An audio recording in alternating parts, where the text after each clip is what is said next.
welcome. We're going to officially get started now. Welcome to the Small Business Resource Hour. I am Jessie Curley. I'm an advisor with the Massachusetts Small Business Development Center. And I'm going to start, we're going to have just a really brief intro with some slides, get to know who we are and what this time is about. And like I said, then we'll turn it over to the updates and the Q&A. So I'm going to share my screen.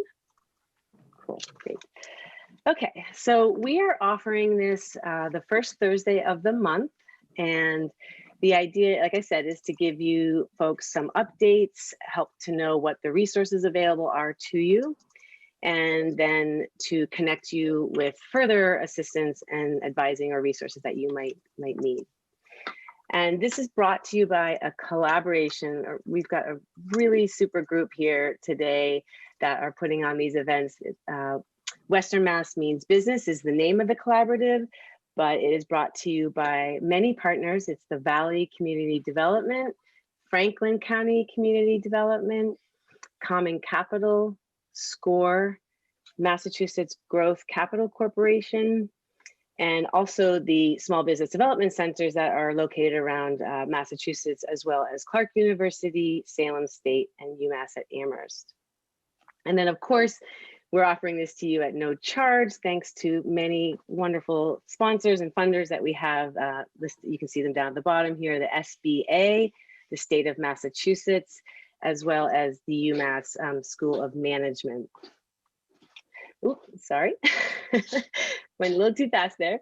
So I'm gonna actually hand it over to Samalid Hogan, who's gonna show you a slide with some introductions to this resource team that we have. And so Sam, if you could play the Western Mass Means Business slide for us, that would be great.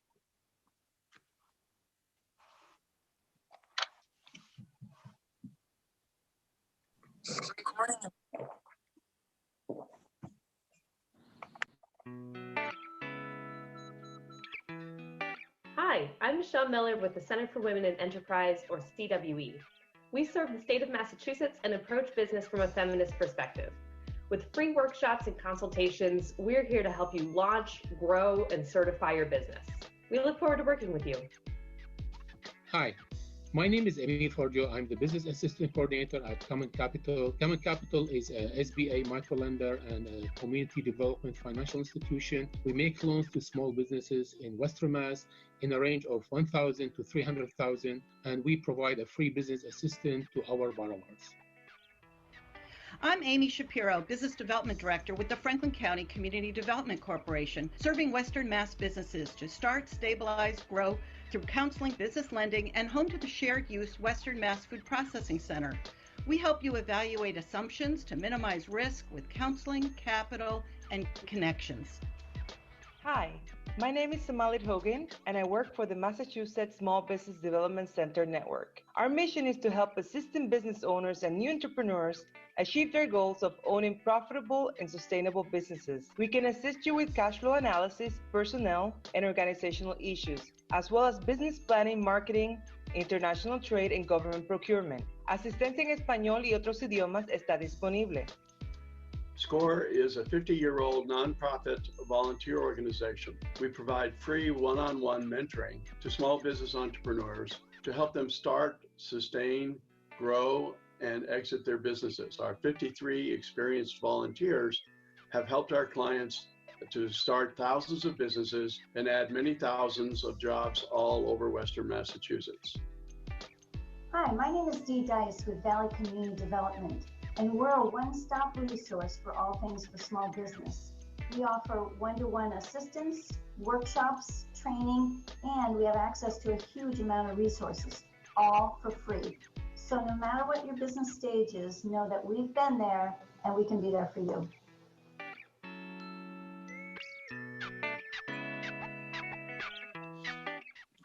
So I hope you can see that this is just a wealth of resource for all of you, these amazing partners that work together in tandem.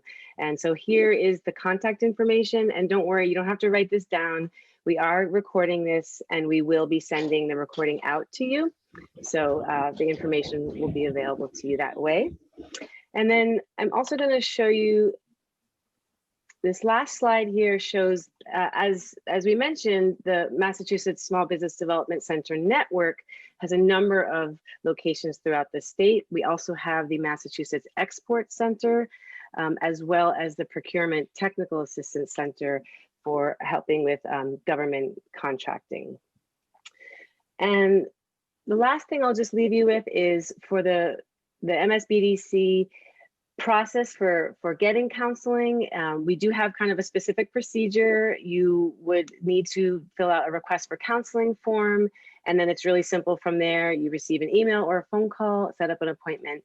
And as I mentioned before, all of our other partner teams have similar ways to connect you with business advising. So don't hesitate to utilize these amazing resources. What I'm going to do now is turn it over to Dawn La Rochelle, who works with the Center for Women in Enterprise, as you just heard. And she's going to give you kind of an update. There'll be some time for questions. And so I'm going to move to you, Dawn. Excellent. All right. Sorry, guys. All right. So because we had an introduction to all our organizations, my name is Dawn La Rochelle. I'm project manager for COVID business recovery at the Center for Women in Enterprise. We've got a lot of meaty information to share with you in a short amount of time, so I apologize if I go through this quickly. There will be time for questions, and we will, of course, share both the recording and the PowerPoint with you after the presentation. I want to start with the Paycheck Protection Program. And first of all, I want everyone to understand what the Payroll Protection Program is. It is a loan. It is through commercial lenders, not through the SBA, and it's designed to provide a direct incentive for small businesses to keep their workers on payroll. So that's always important to bear in mind. Payroll protection is designed to protect payroll. If you use the money for qualifying costs, you use the money in the way in which it is intended to be used, you are eligible for full or partial forgiveness. So in other words, it is a loan that behaves just like a grant. Importantly, payroll protection program, for protecting payroll, at least 60% of this roll needs to go toward payroll in order for the loan to be forgiven. 40% can be used for other specified expenses that I'm going to dive into in a bit.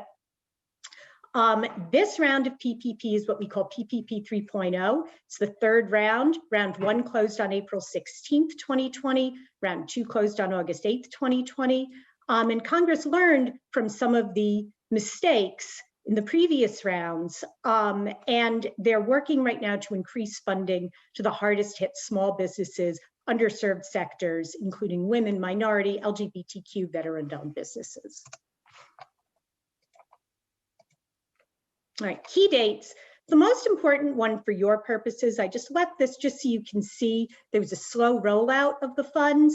And again, in the beginning, it was just limited, the lenders were limited to CFIs, community financial institutions, that are generally in the hardest hit areas. So once again, a real deliberate attempt by the government, by the SBA, to help people who need it the most. But the most important date here for your purposes right now is March 31st, 2021. That is the date where PPP is going to expire. It is also important to remember that this is a first come, first served loan. And while a lot of protections have been put into place, and we do not expect that this money is going to, just go really quickly, it doesn't hurt to apply as early as possible. I certainly wouldn't wait until the last minute to do so, because once that money is used up, even if it is before March 31st, it's gone. And we do not know that it will be extended a fourth time.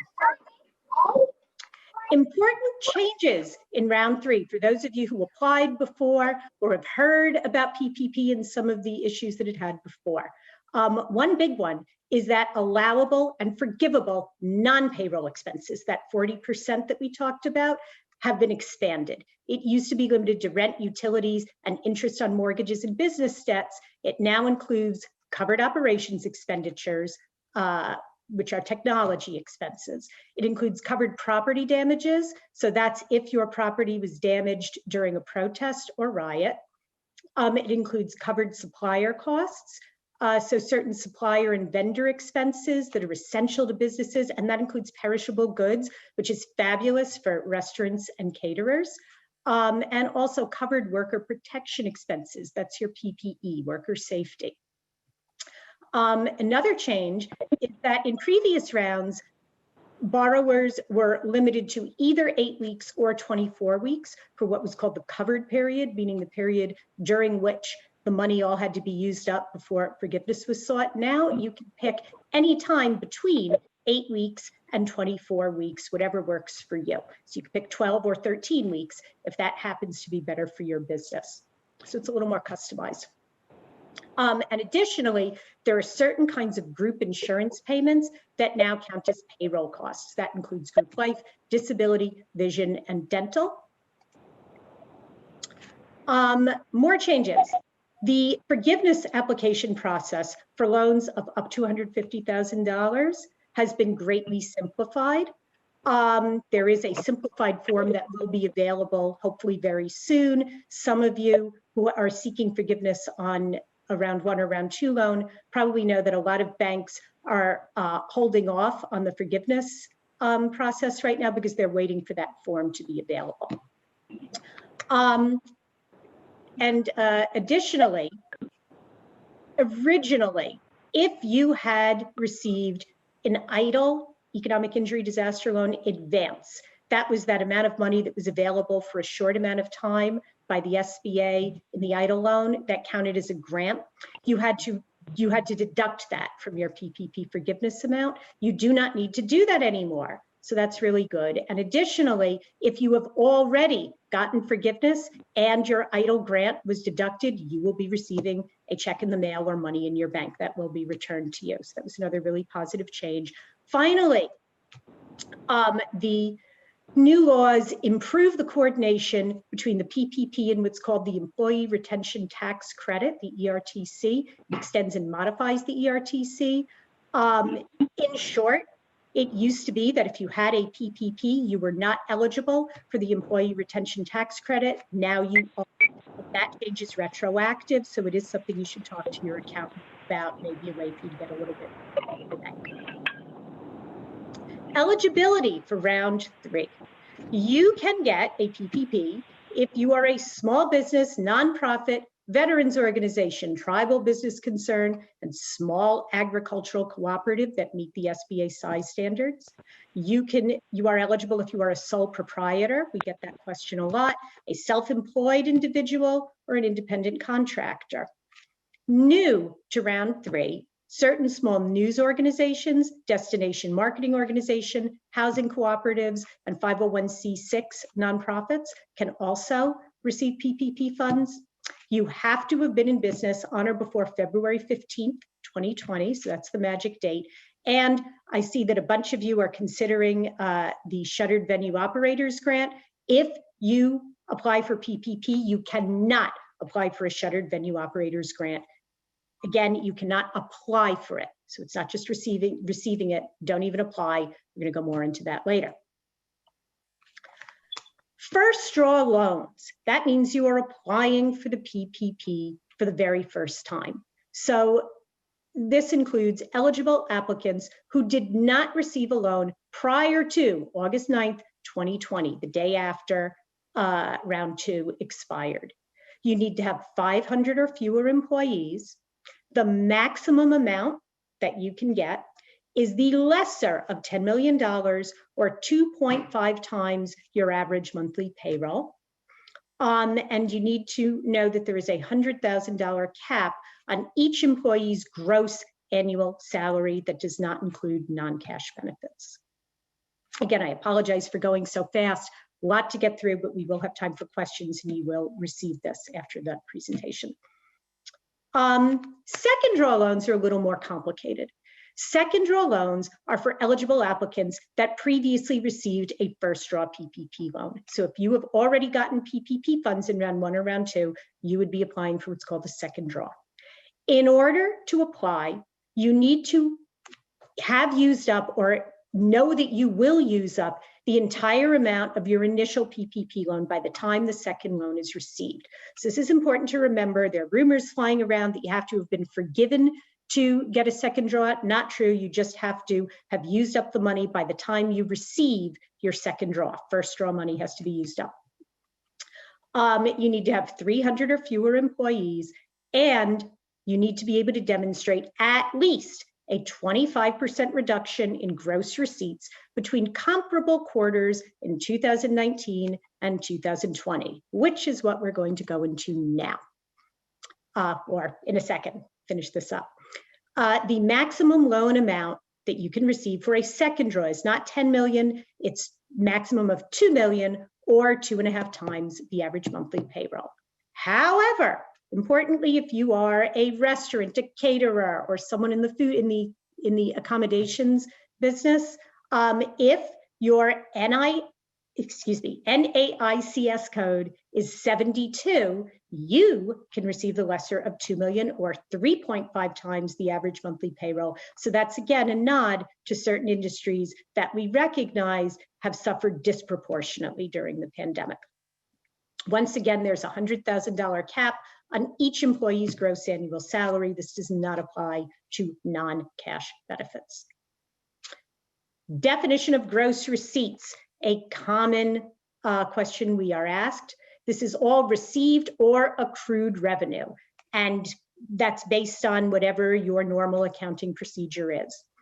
From sale of products or services, interest, dividends, rents, royalties, fees, or commissions, and then you reduce that by returns and allowances, but you exclude net capital gains and losses. Essentially, these terms are the same definitions that are used and reported on your IRS tax return forms. What gross receipts do not include are taxes that are collected for or remitted to a taxing authority. So sales tax does not count. PPP loan proceeds that were forgiven do not count, and idle advances. So not the idle loan, but the advance, the part of the EIDL that acted like a grant, those are excluded from gross receipts. Now we get into the complicated part, the calculating your 25% reduction in revenue. Depends on when you were in business. If you have been in business throughout 2019, what you do is you compare any quarter in 2019 to the identical quarter in 2020. So if you want to compare your third quarter from 2019, it has to be to the third quarter in 2020. So the quarters have to match. Let's say you were only in business the second, third, and fourth quarter of 2019. In that case, you would compare the second, third, or fourth quarter in 2019 to that same quarter. So you just wouldn't use quarter one in 2020 as a comparison. What if you were only in business the third and fourth quarter of 2019? In that case, you are going to compare the third or fourth quarter in 2019 to any quarter you choose in 2020. If you were only in business the fourth quarter of 2019, you would compare the fourth quarter in 2019 to any quarter in 2020. And finally, if you were in business only in 2020, on or before February 15th, which is your years in business cutoff, you need to compare the first quarter of 2020 to the second, third, or fourth quarter of 2020. So this is complicated stuff. Thank God you're going to have this recording and PowerPoint to remind you how to do this. If you use a fiscal year to file taxes, you can also document a reduction in gross receipts with your income tax returns, but the fiscal year has to contain all of the second, third, and fourth quarters of the calendar year. That's a question we're asked a lot at CWE. Another question we're asked is, well, how do I prove that I had a 25% reduction in revenue? First of all, because the PPP is dispersed by lenders, every lender is a little bit different and you really need to ask them what they want. But generally speaking, one of these sets of documentation is required, along with a certification that you've lost 25% revenue quarter to quarter. You can use either a quarterly financial statement. So if those statements, by the way, were not audited, you need to sign with a wet signature. So that means pen and ink, and it has to be dated. That's the first page. Every other page needs to be initialed. You can also use quarterly or monthly bank statements, and you can also use your annual IRS income tax filings. If you are a business that was only open in 2020, or you can, and you haven't filed yet, you can make a draft tax return. All right, we are now going to move on to the Shuttered Venue Operators Grant and discuss how that works and what the difference is with PPP. So, Shuttered Venue Operators Grant, also known as SVOG. This is a new grant. Unlike the PPP, this one goes directly through the SBA. It does not go through a commercial lenders. It was signed into law on December 27th, 2020, established by the Economic Aid to Hard-Hit Businesses, Nonprofits, and Venues Act. Program includes $15 billion in grants to shuttered venues. Eligible applicants can qualify for grants equal to 45% of their gross earned revenue, capped at $10 million. So less than you would normally receive with the PPP, but there are other reasons why this may be a better option for you. Additionally, once again, a nod to hardest hit businesses, smaller businesses, $2 billion of that $15 billion is reserved for eligible applicants with 50 or fewer full-time employees. The SBA is still in the process of setting up the grant program. It's not yet accepting applications. No word yet on when the application portal is open. So you need to be patient, and I'm going to discuss in a bit things that you can do while waiting for that portal to open. Eligibility: live venue operators or promoters, theater producers, live performing arts organizations operators, museum operators, zoos and aquariums that meet very specific criteria, talent representatives, and also businesses owned by an eligible entity that also meets the eligibility requirements. You have to have been in operation on or before February 29th, 2020. So the years in business cutoff is slightly less onerous than the PPP. And as we discussed with the PPP, you must not have either received a PPP loan on or after December 27th, 2020, and you cannot even apply for one while waiting for that portal to open. To repeat, do not apply for a PPP if you are intent on applying for an SVOG, because you'll end up not getting either one of them. You have to have defined performance and audience spaces with fixed seating. Fixed seating means seating permanently fixed to the floor or ground. So for example, a traveling circus that uses folding chairs would not be eligible for this grant, even though technically it's a performance venue. You also need to have a DUNS number and a SAM registration in order to apply. These are basically government numbers that identify businesses in certain ways. And there's information here on how to find out if you have a DUNS number, how to apply for one if you don't have it.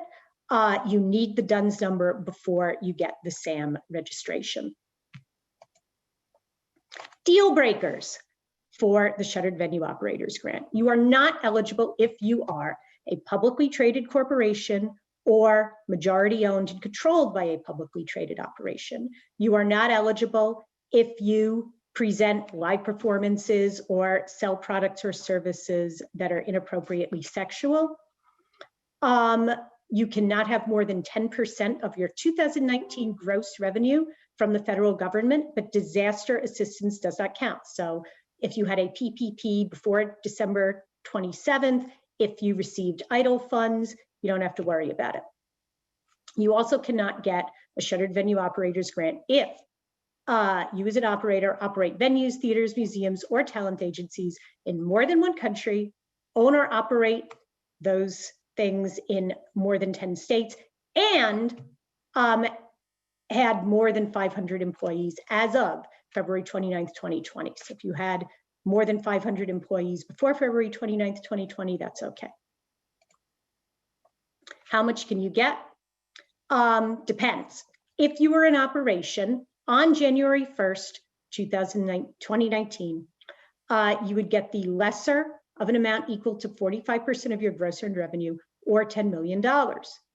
If you were in operation after January 1st, 2019, you would get the lesser of the average monthly gross revenue for each full month you were in operation during 2019, multiplied by 6, or $10 million. So 10 million is your cap. One of the quirky things about the Shuttered Venue Operators Grant is it's going to have an order of priorities, meaning that kind of like the vaccine rollout, certain businesses are going to get it before others. First priority, which will be your first 14 days of the grant awards, you would need to have 50 or fewer employees and suffered a 90% or greater revenue loss between April 2020 and December 2020. The next 14 days is the second priority. You need to have 50 employees or fewer, suffered a 70% or greater revenue loss between April 2020 and December 2020. Third priority, after 28 days, you're seeing the pattern here, you have to have 50 or fewer employees and suffered a 25% or greater revenue loss between April 2020 and December 2020. That same period with third priority is what we call supplemental funding. You need to have 50 employees or fewer.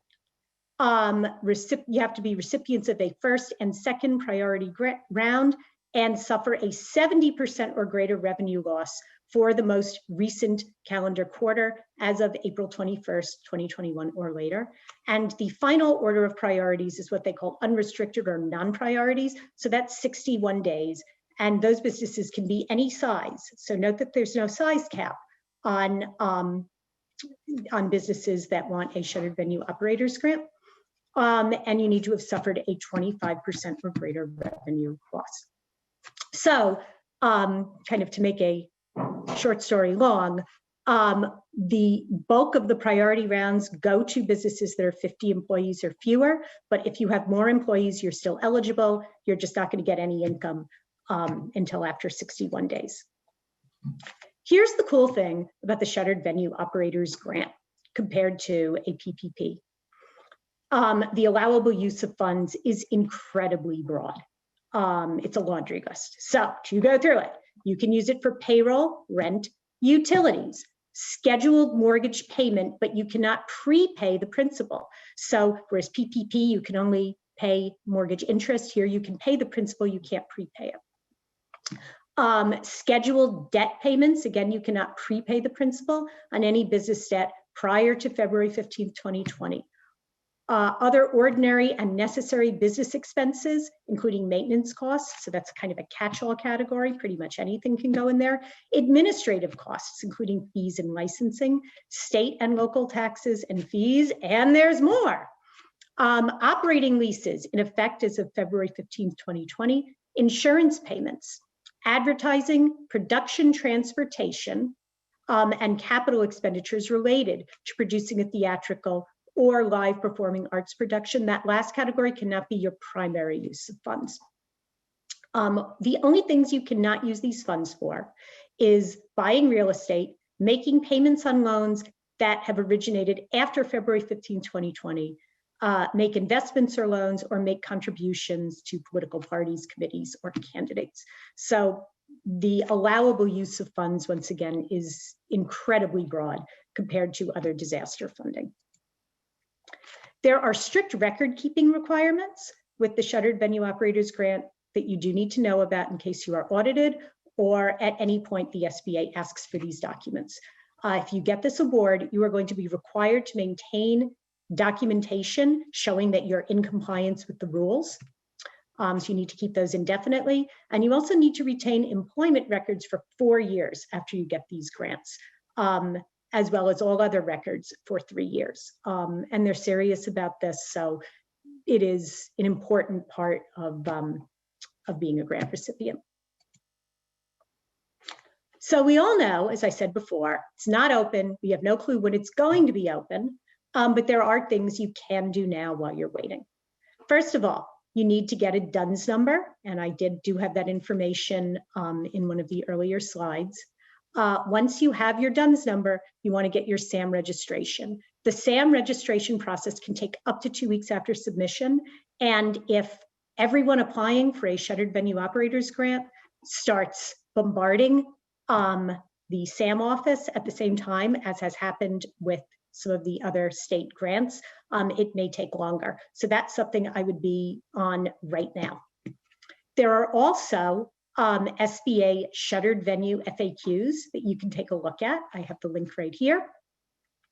You can start gathering documentation showing employee count and monthly revenue so that you can calculate the average number of qualifying employees you've had over the prior 12 months in those FAQs that I mentioned here.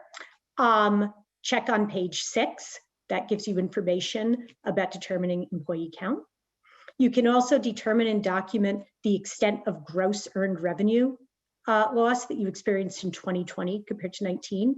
Details of how to do that are on page 6 to 7 of the SVOG FAQs. There's also some interesting requirements that they mention in these FAQs about floor plans, contract copies, and other kinds of evidence. So that's stuff you can start gathering now.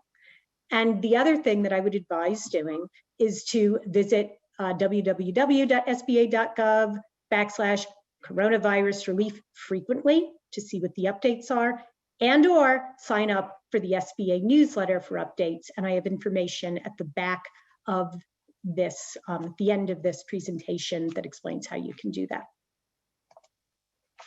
Finally, I just want to give you a comparison in blue and green of PPP and SVOG. So PPP, once again, is all about the payroll.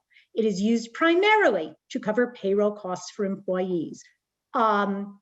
It does not cover payroll costs for independent contractors. You can apply if you are an independent contractor, but if you have an employee who is an independent contractor, they don't count.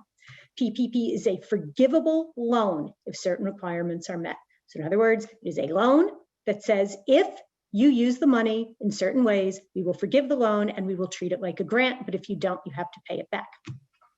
Shuttered venue operators grant, by comparison, has a tiered order of priorities that affects the timing of the funding. So there are certain people who will not receive that funding for quite a long time after applying. It does allow for a significantly broader use of funds than PPP. It has strict record-keeping requirements, and it is a grant. It does not need to be forgiven, does not need to be repaid. So once you get it, you know you're off the hook for payment.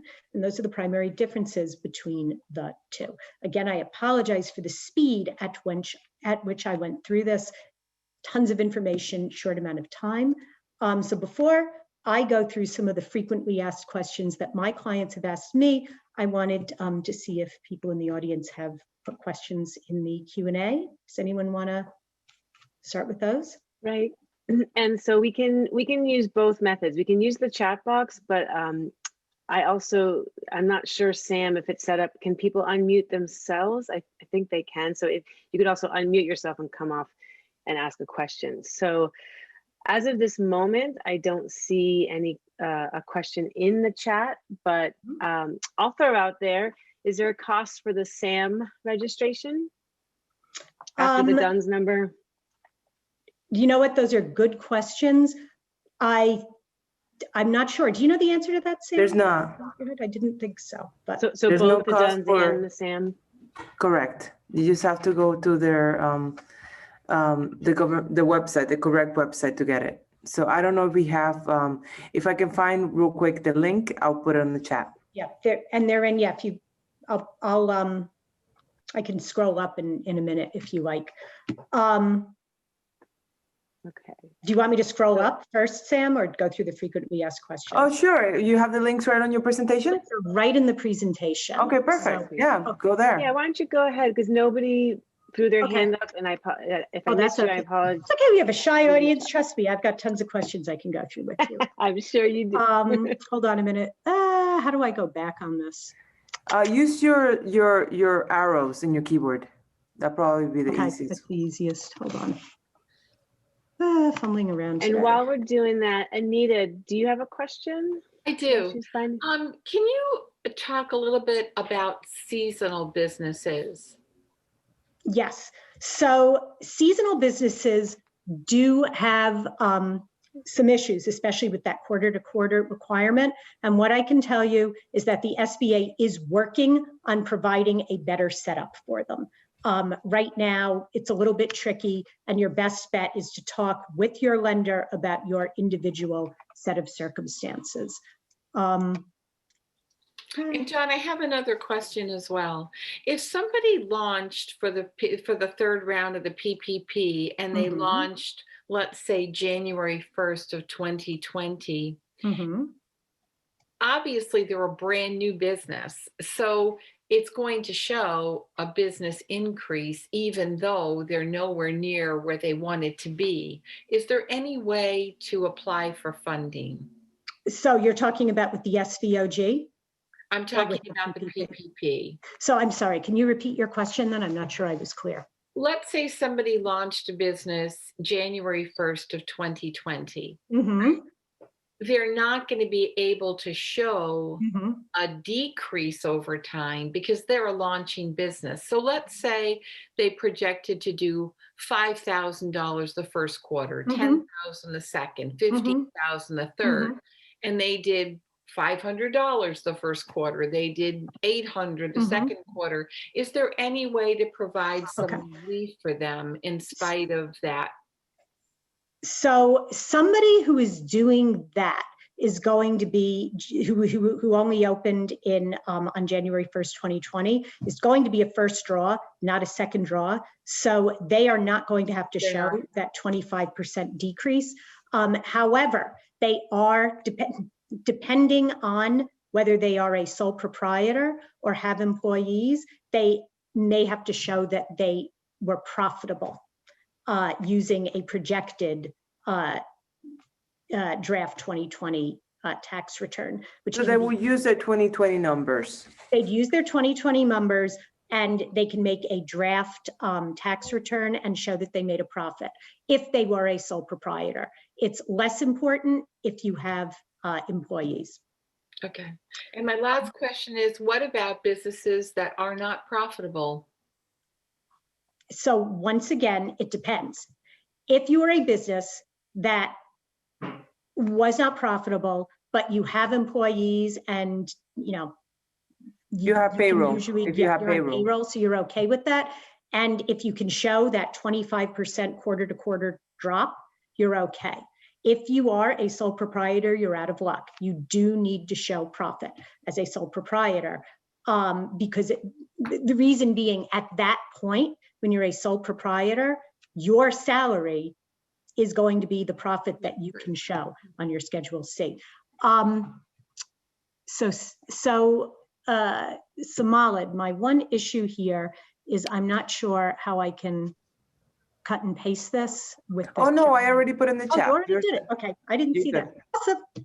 All right, I'm going to go through some of my own questions, and some of those questions Anita has asked, which is why these are frequently asked questions. My clients ask this stuff all the time. So my first question is, Anita, does my business need to have made a profit in order to be eligible for a PPP loan? So as we just said, if you're a sole proprietor and have no employees, yes, and that can be either in 2019 or 2020. If you have employees on payroll, no, but you do need to have those payroll tax forms 940 and 941, 944 for 2019 or 2020. So this is a trickier loan for sole proprietors. Another question that people often ask, is there a credit check when I apply for a PPP? The answer is no, not technically. There's none required. However, some lenders in the first two rounds reportedly did perform credit checks, even though this is not an SBA requirement. If this is something you are concerned about, you do need to talk to your lender. Remember, this is a lender-based loan, and every lender is slightly different.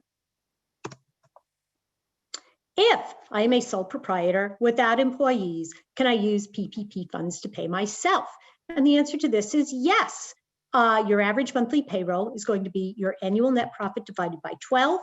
If your annual net profit is over $100,000, and congratulations if that is the case, you could only claim up to that $100,000 divided by 12. And Anita, as I was saying in response to your question before, that is why the sole proprietor needs to have earned a profit, because that is their payroll at that point. Can I use 100% of my PPP funds to pay employee salaries? The answer is yes. That 60% number I said is a floor, not a ceiling. You could always use more of it on payroll. You cannot use less. By the way, as I'm going through this, please feel free to continue to put questions, to post questions in the Q&A. Maybe this is helping stimulate something for you. Yeah, Dawn, one thing I did post in the chat was that for those folks who are not eligible for the PPP and never applied for any other SBA, loans or like the EIDL, for example, they can still apply to the Economic Injury Disaster Loan Program. Yes. If you haven't applied before. So that's still an option. The catch is that it's not a forgivable loan. Correct. But it is a very low interest, longer term loan where you do not have to make payments for the first year, even though interest accrues during the first year. Right. But interest is 3.75 for for-profit entities and 2.75 for nonprofit entities. So it's a very favorable type of situation for a loan as far as loans go. And I tell all of my clients, everybody is so dead set on getting a grant, which of course is understandable, and people are nervous about loans. But if you feel that you have a viable business and but for COVID would have been in pretty good shape right now and on track to have a profitable business over time, I would 100% tell you to look into an EIDL. That is a loan, the terms of which I would have killed or died for back when I was a business owner. I see that Emil has raised his hand. Yes, Emil. Hi, Dan. Thank you so much for this great presentation. A lot of information. You just mentioned for the first draw of the PPP, it does not require to show a 25%. Correct. That is just for the second draw. First draw, you just need to have met the years in business requirement, and if you are a sole proprietor, you'll need to show a profit, and you need to use 60% of it for payroll and 40% for those other eligible costs. That is correct. That 25% is for second draw. Once again, Congress wants to make certain that this money goes to the hardest hit businesses. And if you have never received a PPP, you're going to be harder hit than someone who's already received it. So they're making the rules a little bit tougher on second draw applicants. Thank you. You're welcome. Another question. May I interrupt for yes, you one may. quick second? Just while we have Emil here from Common Capital, I thought it might be a good time to mention that there's also a loan opportunity for Springfield businesses. Would you mind just giving a quick overview of that for us, Emil? Yeah, Common Capital is one of the community development financial institution in Western Mass, and we are located in Springfield. We are serving all Western Mass, but we have a specific program for businesses in Springfield who hit by the pandemic, by the COVID-19, and they are still in business, and there is in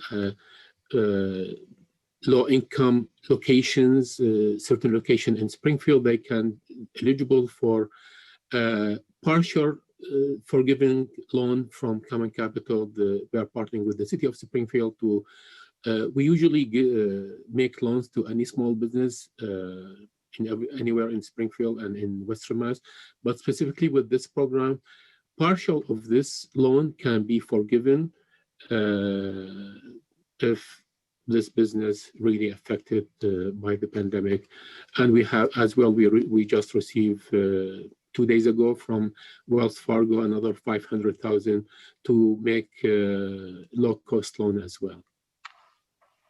So again, while I would never, ever, ever advise someone to take on a loan that they truly do not believe they're going to be able to pay back, loans can be a really smart option for a business that has the ability to become profitable but for the pandemic. And I would encourage you to look into this. Yes, Anita? Oh, you're muted, Anita. I have one client who received an EIDL loan and another one who is actively applying. They're assuming that that loan will transfer as a liability of the business. Is that correct? I mean, the buyers are willing absolutely to take it on, but is that going to be how that transfers to the new owner as would a conventional loan? So, how does that work? So Anita, I'm going to, as a recovering attorney myself, I'm going to give you every attorney's favorite answer, which is it depends. Not one easy pat answer to that. Anybody who's looking into that should be immediately consulting with an attorney about the specifics of their case. I am actually going to be putting on a webinar dealing with buying and selling a business, and we're going to talk a little bit about those loans and what happens, but it's very much a case-by-case basis. And do you know when that webinar is going to be, Dawn? We're aiming for this month. It's going to be in collaboration with the Eastern Mass CWE, and I will of course let everybody in this group know. So look for it. Okay, so continuing with the FAQs, and please continue to raise your hand, jump in with questions, don't be shy. One of the other questions that I get a lot is PUA. Can I keep it if I get a PPP? Get a little bit complicated. If you do not have employees, the answer is no. That would be double dipping. The goal of PUA is to give people money who are not getting that money from other sources. So it's supposed to be a last resort, not a first resort. If you have employees, the answer is a little different. Then you can receive PUA as long as you do not use any of those PPP funds to pay yourself. So in other words, that 60% or greater amount of the loan that you spend on payroll has to be exclusively for your employees. If you use those funds on allowable expenses, rather than 100% on payroll in this instance, you can do it, but you've got to be really, really careful. Keep extremely detailed records to avoid even the appearance of impropriety, or you might be on the hook to pay back the loan. I have another question, Dan. Yes, sir. For the Shuttered venue, I have a client who's he's a speaker, but he does all. Before the pandemic, he do educational presentation, and he's a great speaker. So I'm not sure. One of the issues that he would have, I'm going to say probably not, because one of the requirements, unless he is an agent of a business that has fixed seating, that fixed seating requirement is going to knock a lot of people out of the running. So I would tell you, off the bat, probably not, but let's talk offline and maybe there's some creative. He didn't apply for the PPP because as well, he choose to go to the unemployment. Yeah. Thank you. You're welcome. We talked about payments made to contractors, to IC. Nope, cannot count a contractor in IC as an employee. If you are the IC, you can apply for PPP, but cannot pay for a PPP. Excuse me, cannot pay for an IC with the PPP. I feel like alphabet soup here, getting all tongue-tied. Next one, frequently asked. If you have a C Corp or an S Corp, do you have to have payroll set up to qualify for PPP? And the answer is yes, because the corporation is taxed separately from the individual in this case. If you have not been paying yourself a salary through payroll as a C Corp or an S Corp, you cannot apply for PPP. Because distributions and dividends from a corporation are not considered salary or self-employment income. So it's something else to be aware of.